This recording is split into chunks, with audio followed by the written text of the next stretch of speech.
The YWCA of Northwest Georgia has a rich history here in our community. We've been here since 1917, and we've done a wide array of things, from sending packages over to the soldiers during World War I, World War II. We were involved in the civil rights movement. We did different activities here, mostly for women and children. We had the first indoor pool in Cobb County.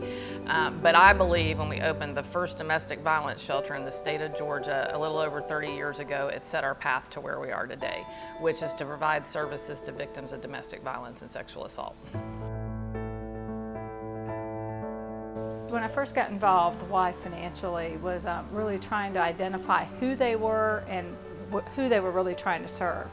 At that point, we still had a swimming pool and some other things in the organization that didn't necessarily fit the mission of the organization and were a financial drain. We had to make some very bold decisions, like closing the pool. I mean, this pool had been here since 1962, so it was part of the community, and that was a tough decision to make, but it was losing money.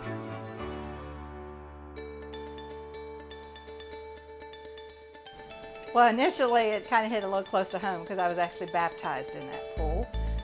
We decided to launch a $7.1 million capital campaign in 2009, which was probably some of the worst economic times that we have seen in quite some time, but it was important to our clients. We all thought as a board and that it was important that we move forward, and that it was important enough that if we went out there and explained our mission and our purpose correctly, that people would give. But what's amazing is because we took the phased approach, we will be able to finish the building without debt. The board felt very, very strong that our legacy was not to leave this organization in any way, shape, or form in any type of long-term debt.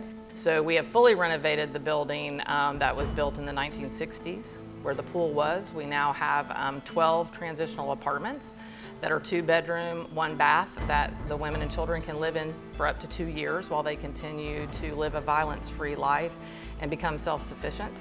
And then we have more state-of-the-art counseling. We have a child therapy room. So we do a lot of outreach in the community to clients that were victims of domestic violence or sexual assault who can come to counseling for free as long as they need it. So the board has been instrumental in making the decision to launch the capital campaign in 2009, begin the fundraising, and do it very strategically and set it up into phases so we could stop and start as the money was raised. I love that we are a very diverse group of people, because I think we spur each other on. I have sat on other boards that everybody was kind of like, yeah, the rubber stamp, let's keep moving, let's get out of here.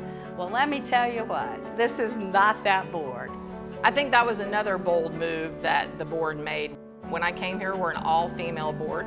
Predominantly across the YWCAs across the country, it's predominantly female-driven. I personally, as well as our board, felt it was very important to have men involved for a couple of different reasons.